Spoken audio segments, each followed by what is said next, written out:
Good afternoon and welcome to the third and final day of Lathrop GPM's virtual State of Litigation series. We hope you were able to join us on July 16 and July 23 for parts 1 and 2, and we're excited to bring you a full line of content today. I'm Gene Paul Bradshaw and I'll be moderating this afternoon. I serve as the partner in charge in our Kansas City office and as chair of Lathrop GPM Consulting, the firm's government relations subsidiary, who you'll be hearing from later today. For those who haven't attended the in-person Kansas City event in the past, this marks our 15th annual State of Litigation Conference. While it's grown significantly over the past 14 years, the challenges presented by COVID have given us new opportunities to feature more lawyers from our offices around the country and to reach new audiences around the country. In fact, we'll be featuring presenters from across 4 time zones from DC to LA today. As many of you know, Lathrop GPM is the product of a merger that occurred in January of this year when Lathrop Gage merged with Gray Plant Moody. The combination has created a stronger firm with almost 400 attorneys and 14 offices around the country. It's expanded our practice areas and deepened our bench, and you'll have the opportunity today to see some of that growth. Before we dive into today's agenda, let me cover a couple of housekeeping items. First, we've applied for CLE credit in California, Colorado, Illinois, Kansas, Minnesota, Missouri, and Texas. When CLE has been approved in each state, we will distribute that information with any relevant certificates of attendance. You're going to see some polling questions periodically throughout the sessions today. Please be sure to respond to those to ensure your CLE engagement is captured. This is especially important if you're seeking CLE in Kansas. We welcome your questions and comments today. You can submit questions using the chat feature and we will do our best to get to those or to incorporate them into the presentations as we go. If we can't get to your questions, we'll be happy to follow up with you after the event. Or we welcome you to reach out directly to any of our presenters today. Finally, recordings of today's session will be posted to our website within a couple of days. Y'all will receive a follow-up email directing you to those recordings, and we encourage you to share them with others in your organization. With that, here's our agenda today. First, we're going to hear from Susan Gertner and Greg Merz for a presentation on healthcare litigation developments. Next, we'll get an update from Kurt Schaefer and Heath Clarkston on some key legislative items currently happening at the state and federal level. Then Rick Bean and Brian Fries from our litigation practice will discuss some trends and hot topics in class action litigation. After that, Michael Sturm and Mesa Frank from our franchise practice will join us for an overview of current happenings in franchise litigation. Finally, Erica Van Loon and Eric Sidler will wrap up the day with a discussion of the current state of IP litigation. Now to our first panel. The response to COVID has obviously highlighted our healthcare system. Issues like testing and increased spending will only increase government oversight and likely increase enforcement actions. What will the False Claims Act and other healthcare-related litigation look like? For insight on those issues, we're bringing 2 experienced litigators for our first panel, Susan Gertner and Greg Merz, both partners in our Minneapolis office. Susan heads up our white-collar internal investigations team, and Greg has a great deal of experience representing healthcare providers. I'll turn it over to Susan and Greg to start. Thank you, Gene Paul, and good afternoon, everyone. I'm Susan Gertner. I'm a partner in our Minneapolis office, and as Gene Paul said, I head up our investigations and white-collar defense team, as well as trying cases in our business litigation group. Greg, my partner in Minneapolis, is going to speak next. Good afternoon, and we're glad that you're with us here this afternoon. We are going to be talking this afternoon about what we see in terms of future developments in litigation, particularly in the healthcare area that arise out of the COVID-19 pandemic. I'm going to open up with some general comments about COVID-19 litigation. Those comments will focus specifically on long-term care providers. The reason for that is, as we'll be discussing in some detail later on, we believe that long-term care providers have some special risks in this area, but I do believe that the things that I will be talking about this afternoon relate generally to healthcare providers and also to providers in businesses in other industries. After that general introduction, I will be handing it over to Susan to talk about the False Claims Act and the risks that COVID-19 creates in that area. And then finally, we'll wrap up with some concrete suggestions about things that people can do to try to mitigate their risk of False Claims Act liability when they find out that some misconduct has potentially occurred. Now, before I get into the substance of my comments, there was one thing I wanted to clear up, because there may be some of you that are thinking, boy, that guy sure doesn't look like his photograph. And that's true. I want to confirm that I am, in fact, Greg Mertz, but in addition to enjoying my 10-second commute to work in the morning, I've also enjoyed a temporary hiatus to haircutting and shaving. And so that's something I'm going to do. With that out of the way, we're going to talk now about some of the most recent cases that we've seen in this area. The first case that you see listed there, the Life Care Center of Kirkland case, was brought in Washington, which you'll recall was really the place where COVID first appeared in America. This case involved a negligence wrongful death claim of a resident. One of the things that's interesting about this case is the case was actually brought on April 10th, but just a few weeks before that, the federal government had actually fined this particular facility $600,000 for failure to provide certain safety measures, including the failure to report a respiratory outbreak. And so that obviously will be bad evidence in that case. The center itself is part of a very large chain of more than 200 facilities in 28 different states across the nation. The second case you see listed there, the Springs at Pacific Regent La Jolla, is very similar to the Kirkland case.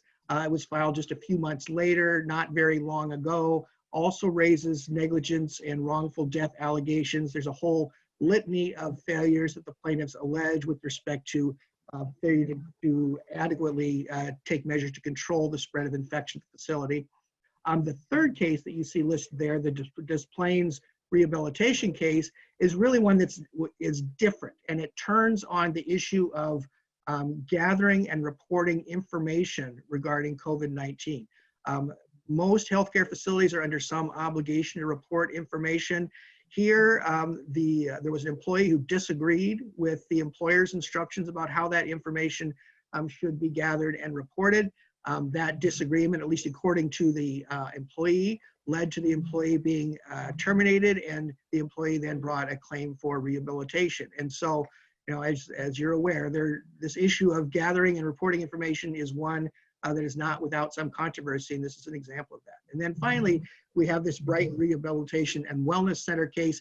This is also a negligence and wrongful death case brought not by the family of a resident, but rather by the family of an employee who became infected with COVID-19. And the claim is that the facility failed to take adequate measures to prevent the infection, and that as a result, this employee became sick and subsequently died. You can take that slide down. Take the slide down, please.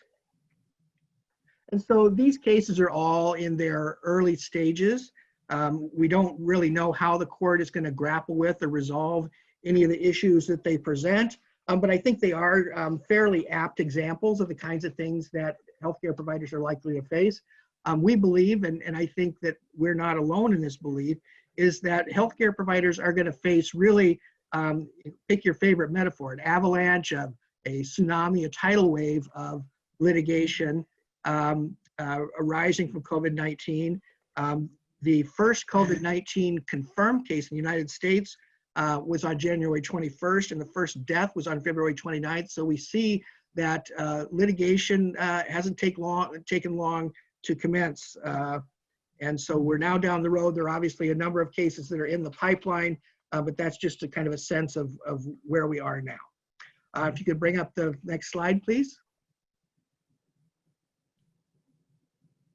So as I've said, we believe that particularly for long-term care providers, there is a special risk associated with COVID-19. For one thing, as we all know, this is a very highly contagious disease. Medical experts, I think, are not fully certain of how this disease spreads, but it's clear that it does spread from human to human contact. We also believe, we've heard, that There are people that are asymptomatic and that could be feeling perfectly fine, but yet they are actually ill and highly contagious. And so that presents special problems. In a facility like a nursing home, there's just not enough space to really have effective social distancing. Most people in a long-term care facility are going to be sharing a room. They're going to be eating together. The employees must be in close contact with the residents that they're providing care for. And so it's virtually impossible to engage in social distancing in any really effective way. Certainly nursing homes are making the best use they can of personal protective equipment, but even that is not going to be sufficient to effectively curb infections. We also have in long-term care facilities very vulnerable populations.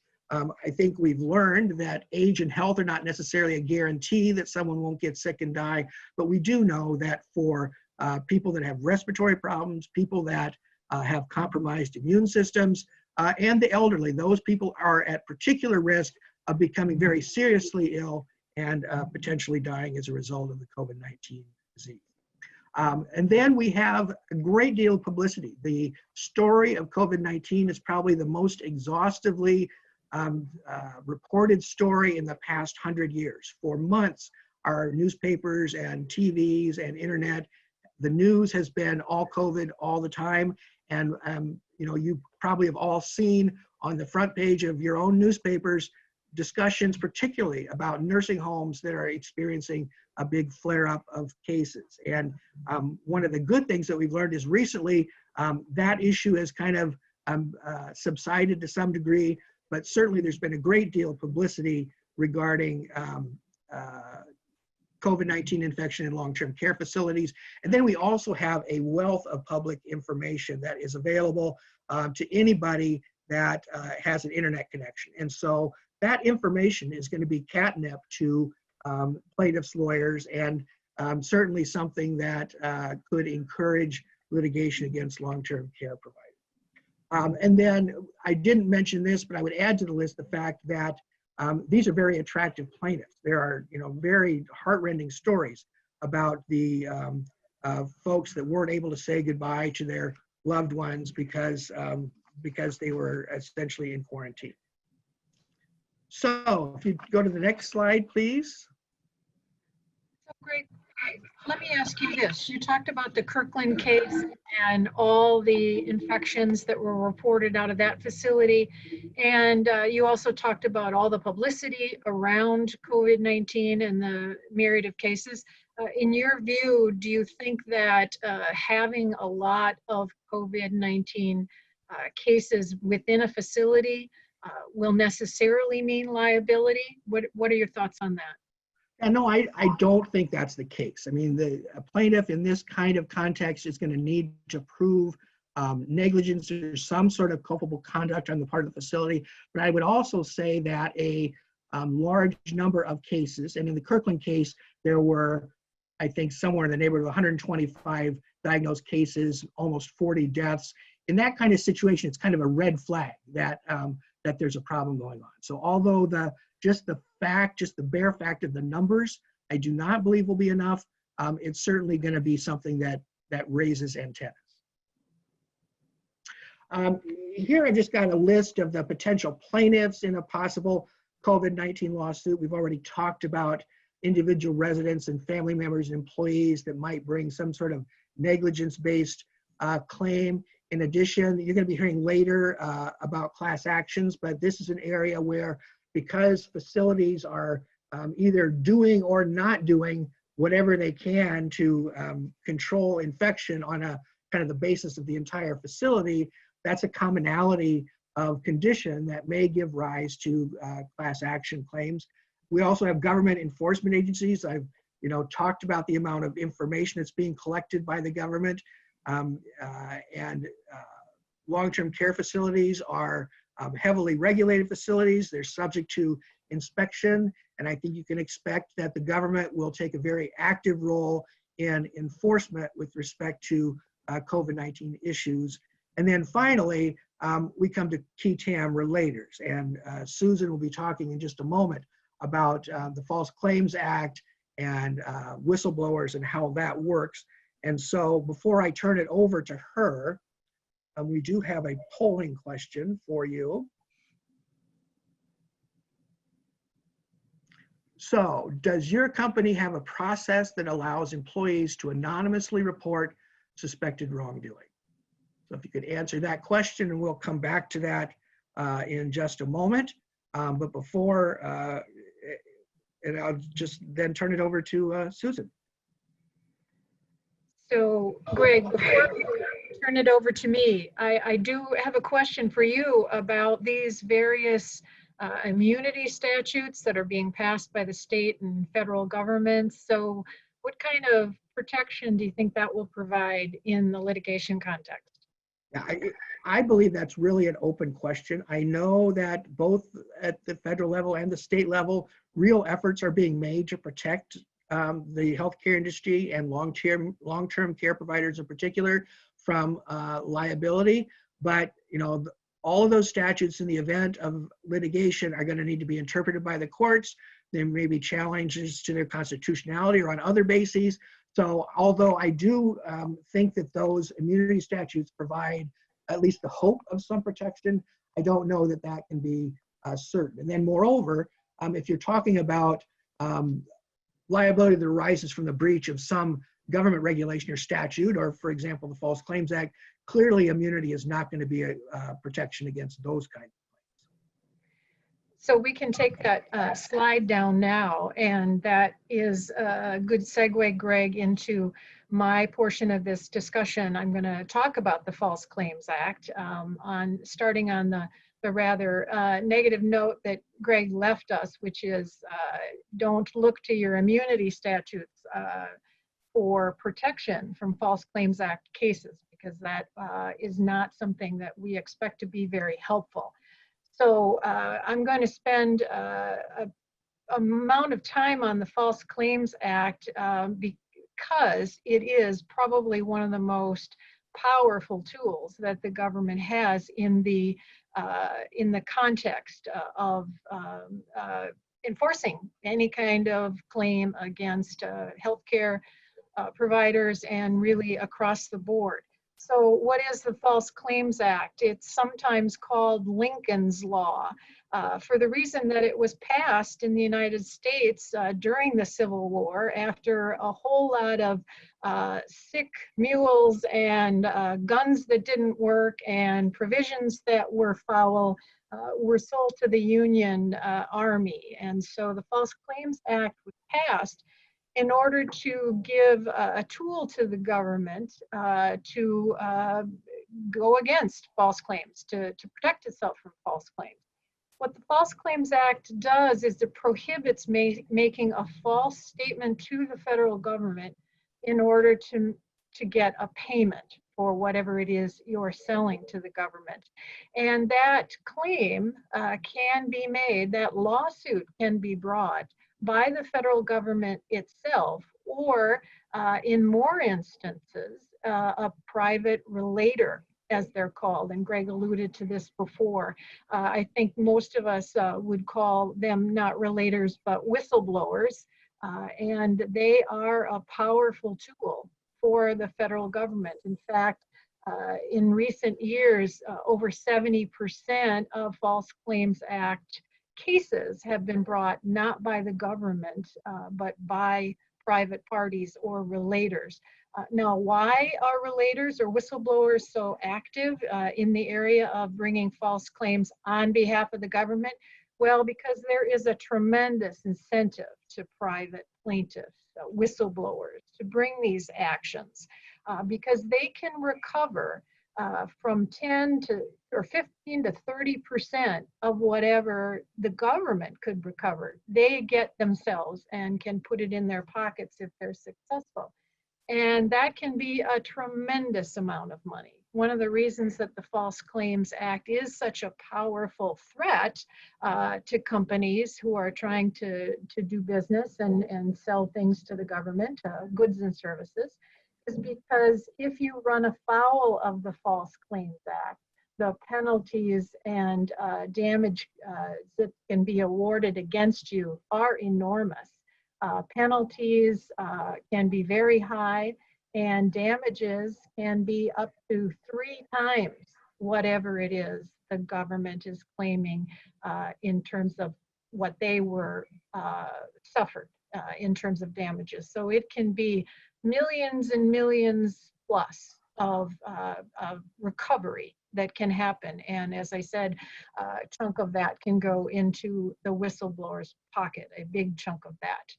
And it is also important to know that although I've been talking about the Federal False Claims Act, many states do have their own False Claims Act, which gives another avenue for people to pursue a claim for making a false claim.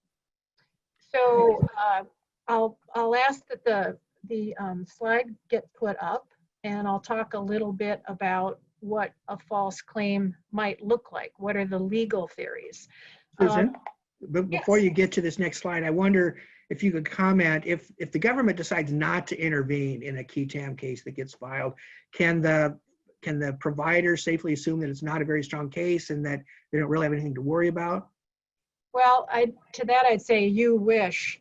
I mean, obviously, it's a good thing if a relator or whistleblower brings their own case and the government doesn't join into the case and fully participate. But there can be a variety of reasons why the government doesn't latch on to a False Claims Act case that's brought by a private whistleblower or relator. For example, my experience with the government is they love low-hanging fruit. They love really slam dunk cases, if you will. And so it may be that it is not strong enough to get their interest, but it could be plenty strong for a private plaintiff to be successful. The other piece too is that the government can't get involved in all cases. They don't have the resources. And so what cases they get involved in might relate to whatever the particular priorities of the government are at the time.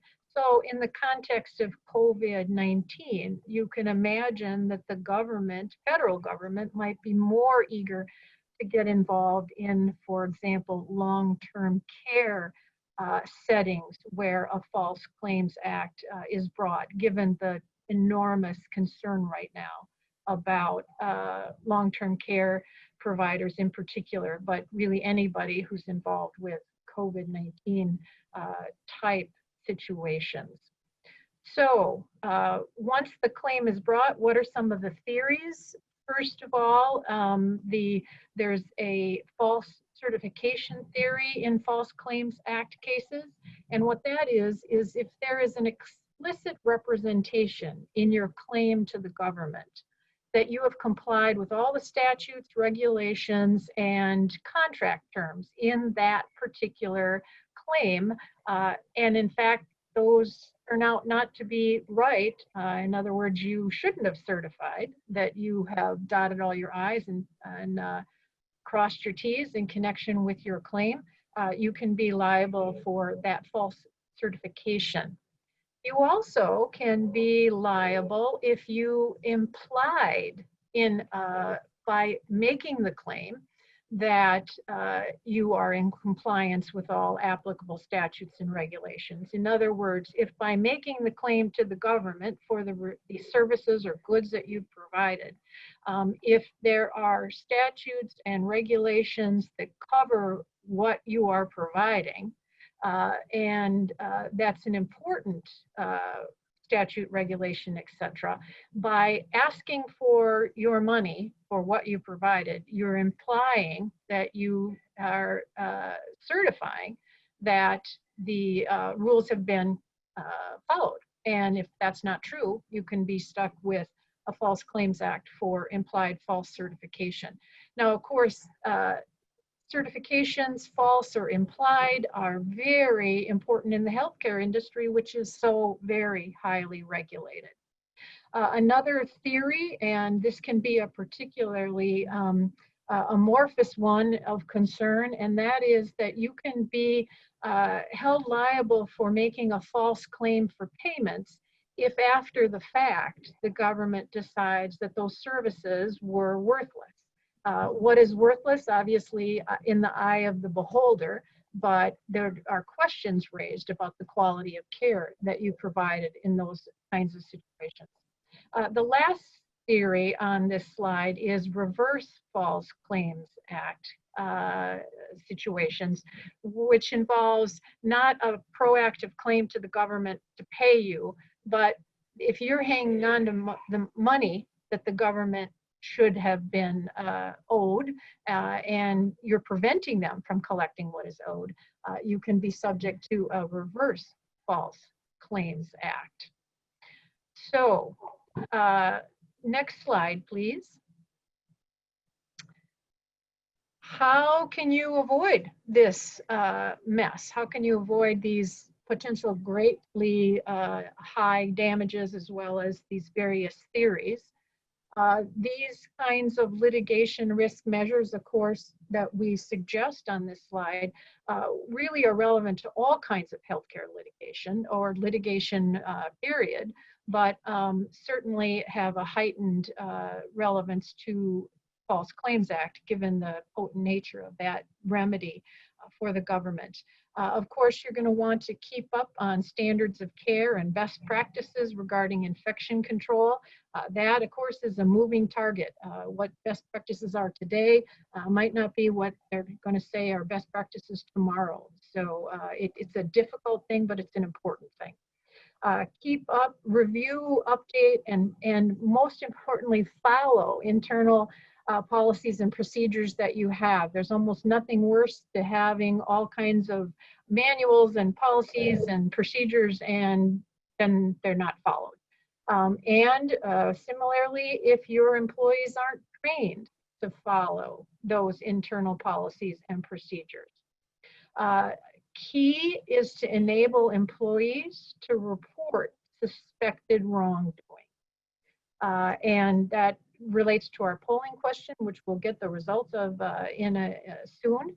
But the reason for that polling question is fairly obvious, and that is whistleblowers can be in your organization, and if they do not have a safe way to report wrongdoing in real time and get the organization's attention, you could be setting yourself up for hearing about it later in the form of a False Claims Act lawsuit. And Susan, I was just going to interrupt because we did have a question about this. The question was, without a change in state law, how could local government establish any type of anonymous reporting by its employees? So that's not what we're talking about here. We're talking about a system that an employer would establish, not one that the government would establish, and the employer would do it as a protection against liability. Well, thanks for that question, and that is an important clarification, because what this is about is making sure that in your organization, if you've got eyes and ears all across the organization, that they feel free to let you know before they pick up the phone and call the government that, you know, we have a problem here and it would be good management if you would fix it. Obviously in the healthcare industry, accurate and complete medical records are critical for after the fact efforts. And then finally, of course, in this context, in this era, to document the efforts that you have made to prevent the spread of COVID-19. Your efforts might not be 100%, but if you're documenting what you are doing, that can be very helpful down the line. So then let's find out what the results were. If people are, in fact, having those opportunities for employees to anonymously report suspected wrongdoing. The majority said yes, and that's great. And the I don't know is an important result as well, depending on your role in the organization, of course, or if you're advising an organization to make sure, even if you don't know about it, that it does exist, is a critical a step to take. And also, if you don't know about it, what are the chances that people in your organization, in other words, potential whistleblowers, don't know about it. There's not much point in having a safe avenue to report wrongdoing in order to help yourself avoid a False Claims Act if people don't know that there is that safe way to report. So the next slide and the last slide that I have, okay, so you hear about potential misconduct, something that could potentially involve a False Claims Act lawsuit or any other kind of lawsuit. What should you do? Investigate promptly and thoroughly. The more you know before the government knows about it or potential plaintiff's attorneys, the better.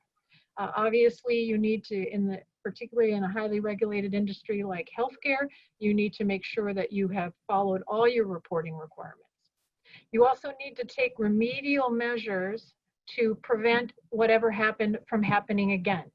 Obviously, there's an instinct to, oh, well, if I fix this, then they're going to think after the fact that that's an admission that I did something wrong. There are protections for you from an evidence standpoint to make sure that it doesn't harm you. So don't follow that instinct. Fix it so that you don't have a reoccurrence of whatever the problem was. And finally, do not retaliate against whistleblowers. They have tremendous protections in the False Claims Act and in other contexts. And similar to the old saw, it's not the crime, it's the cover-up. In some ways, whatever the initial conduct was that led to the False Claims Act or the whistleblowing report, if you try to shut down the whistleblower, retaliate against the whistleblower, that can end up being maybe even more of a problem than the initial situation was. And also, whistleblowers can get extra damages if they are retaliated against on top of the potentially portion of the treble damages and penalties that the company itself is responsible for. The last thing I want to say about whistleblowers is don't take comfort if your particular whistleblower has engaged in wrongdoing him or herself. That doesn't mean they can't pursue a whistleblower case. And in fact, the sponsoring senator back in the Civil War days who put forth the False Claims Act said that it was fine with him essentially if people did not have unclean hands in bringing these cases because, as he put it, setting a rogue to catch a rogue is the most efficient way to uncover wrongdoing and protect the government. So with that, I think our time is up. Any concluding remarks, Greg? No, I just appreciate all of your time this afternoon, and have a good day. Enjoy the rest of the program.